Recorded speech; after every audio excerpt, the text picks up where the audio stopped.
નમસ્કાર વિદ્યાર્થી મિત્રો, હવે આપણે ટામેટાની લણણી પછીનું હેન્ડલિંગ સમજવાનું છે. તો ટામેટા છે તેમાં ટામેટાના ફળોનો પાક જલ્દી ઠંડા કરવા જોઈએ અને પછી યોગ્ય તાપમાન પર તેમને સંગ્રહ કરવા જોઈએ. બજારોમાં પરિવહનની રાહ જોવાના કારણો અને ઉત્પાદનને કામચલાઉ રૂપે સંગ્રહિત કરી શકાય છે. વેચાણ પહેલાં ગુણવત્તા જાળવી રાખવા માટે તેને એક ચોક્કસ રીતે કોલ્ડ સ્ટોરેજના રૂમમાં સંગ્રહ કરવો જોઈએ. સંગ્રહના સ્થળમાં ઓછું તાપમાન બનાવી રાખવાથી શાકભાજીઓનું સંગ્રહ જીવન ઘણું વધી જાય છે. અને બાષ્પીકરણ સંગ્રહમાં ઠંડા સંગ્રહ મુજબ ટામેટાના ઓછા તાપમાન પર સંગ્રહિત કરવામાં આવે છે. સામાન્ય રીતે ભારતમાં ટામેટાના વ્યાવસાયિક રૂપથી કોલ્ડ સ્ટોરેજમાં રાખવામાં આવતા નથી. ટામેટાના સંગ્રહ જીવનને લણણી પછી ઉપજને પ્રી-કુલિંગ કરી સંગ્રહ કરતા પહેલા પરિવહન વધારી શકાય છે. લીલા રંગની પરિપક્વ અવસ્થામાં ટામેટાના ફળોને 12 ડિગ્રીથી 13 ડિગ્રી પર 100 ગજ જાડાઈવાળા પોલિથીનની થેલીઓમાં સફળતાપૂર્વક સંગ્રહ કરી શકાય છે. ટામેટાના સંગ્રહ જીવનનું બાષ્પીકરણ યોગ્ય ઠંડા અને ઝીરો એનર્જી કુલ ચેમ્બરમાં રાખીને વધારી શકાય.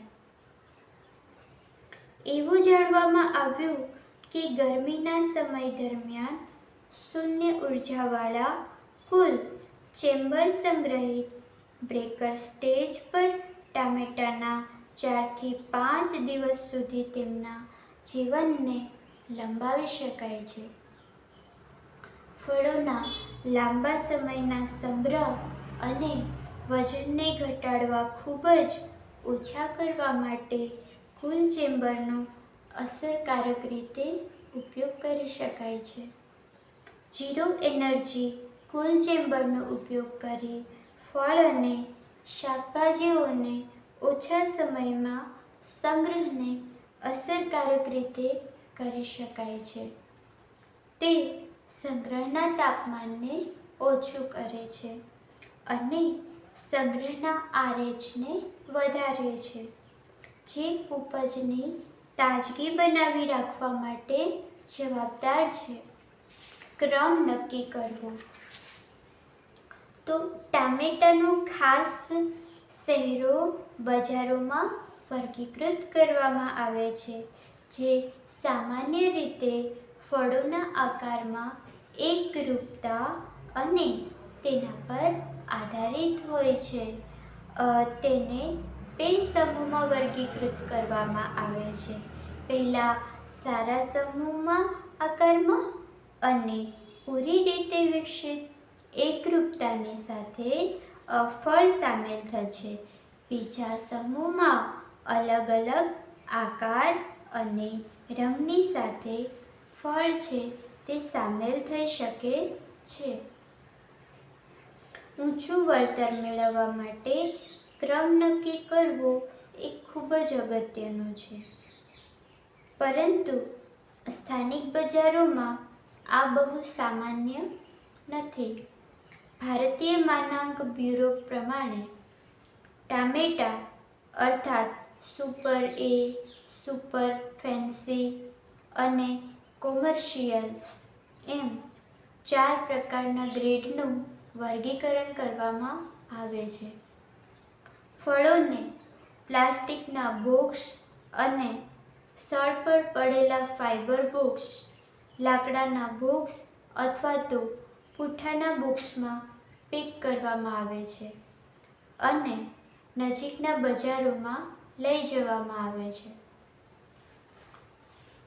ત્યારબાદ છે કે મરચાંની લણણી પછીનું હેન્ડલિંગ.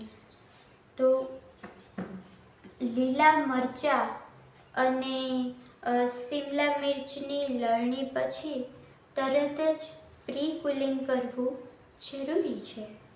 મરચાંનું 90-95% RH સાથે 7.7 ડિગ્રી સેલ્સિયસ અને 8 ડિગ્રી સેલ્સિયસ તાપમાન પર સંગ્રહ અને પરિવહન કરવામાં આવે છે.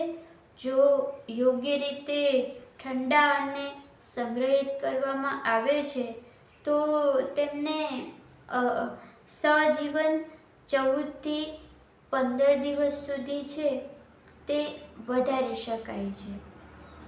ત્યારબાદ સુકાયેલા મરચાંના વિષયમાં છોડના ભાગો છે એ અન્ય વિદેશી સામગ્રી હોય તેમને યોગ્ય સફાઈ પછી ફળને સારી રીતે સૂકવવું જોઈએ અને પછી ચોખ્ખી અથવા તો ગંદકી મુક્ત સૂકી શણની થેલીઓમાં તેમને ભરી શકાય છે. અને ભેજની સુરક્ષાની ખાતરી કરવા માટે ઠંડા શુષ્ક સ્થાનોમાં તેમને સંગ્રહ કરી શકાય છે. થેલાને દિવસમાં 50 થી 60 સેમી દૂર રાખવા દરમિયાન કાળજી રાખવી જોઈએ અને સંગ્રહ કરેલા ઉત્પાદનનો જે સમય છે તે સૂર્ય પરના જે સંપર્કમાં છે તેમાં રહેવો જોઈએ. થેલાની કાળજી રાખવા માટે તેને દિવાલથી જે છે 50 થી 60 સેમી છે તેમને દૂર ઊભા કરવા જોઈએ. અને જ્યારે સુકાયેલા મરચાંનું ક્રાફ્ટ છે એ જ્યારે તમે પેકેટમાં 27 ડિગ્રી સેલ્સિયસ અને 65% સંબંધિત ભેજના પ્રમાણમાં સારી રીતે તેમને સંગ્રહ કરી શકાય છે. જો કે મરચાં પાવડર માટે કાચના કન્ટેનરોના બદલે જે પોલિથીન બેગ છે એ અસરકારક છે.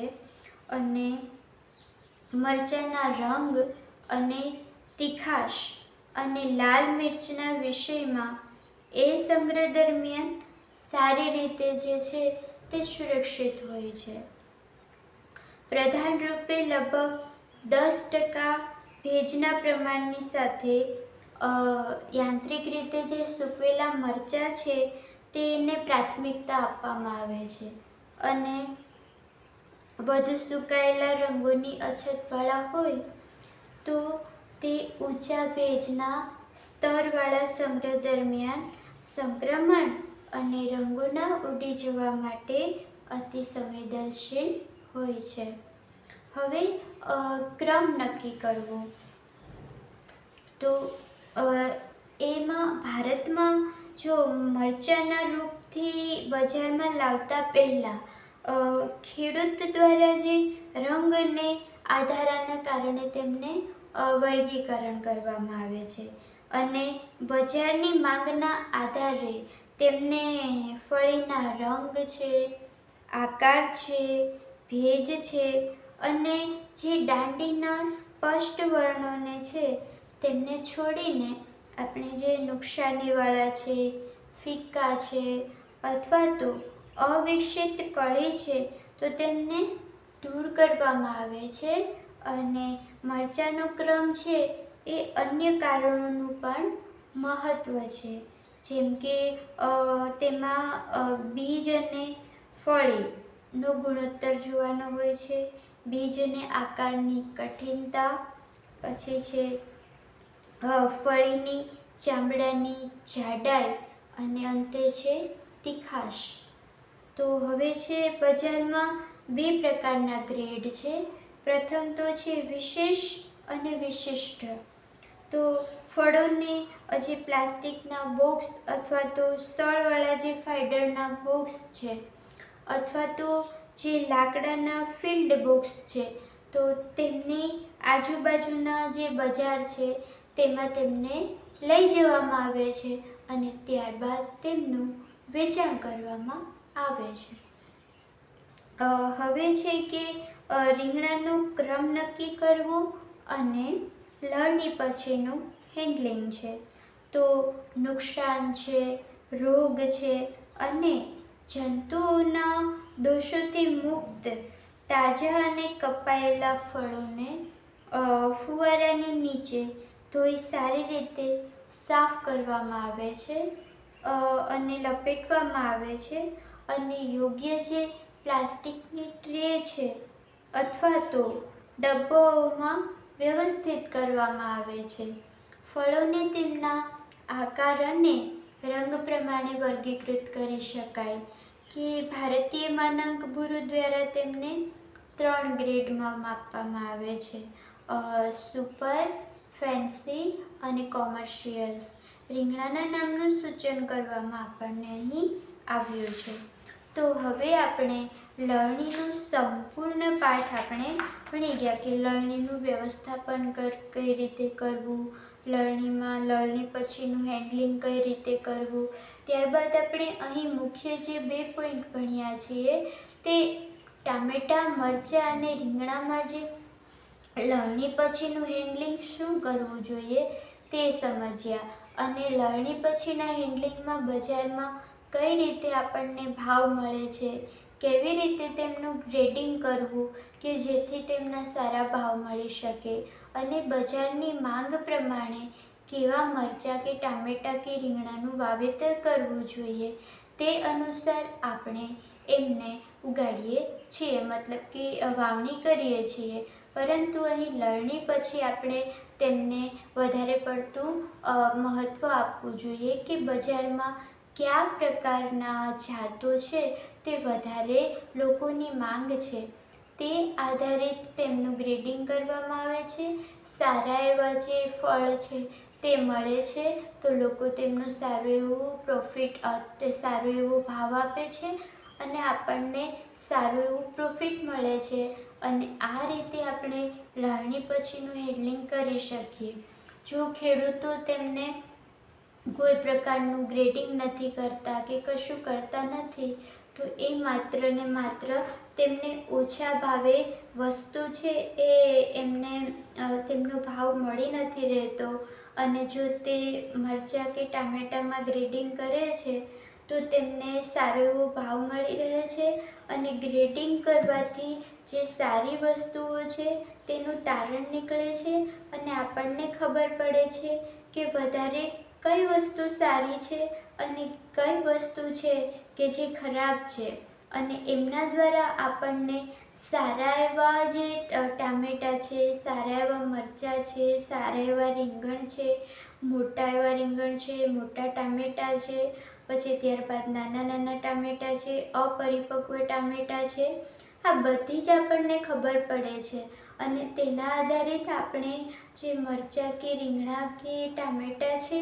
તેમનું ગ્રેડિંગ કરીને સારા એવા ભાવ મેળવીએ અને યોગ્ય સારું ઉત્પાદન મળે અને પછી આપણે યોગ્ય સારું ઉત્પાદન મેળવી અને તેમને લણણી કરી યોગ્ય ભાવ મેળવી શકીએ અને સારું એવું પ્રોફિટ કમાઈ શકીએ તે હેતુથી અહીં સિદ્ધ કરવામાં આવ્યો છે અને વ્યવહારિક જ્ઞાન પ્રાપ્ત થાય તેવા અહીં પ્રયાસો કરવામાં આવે છે.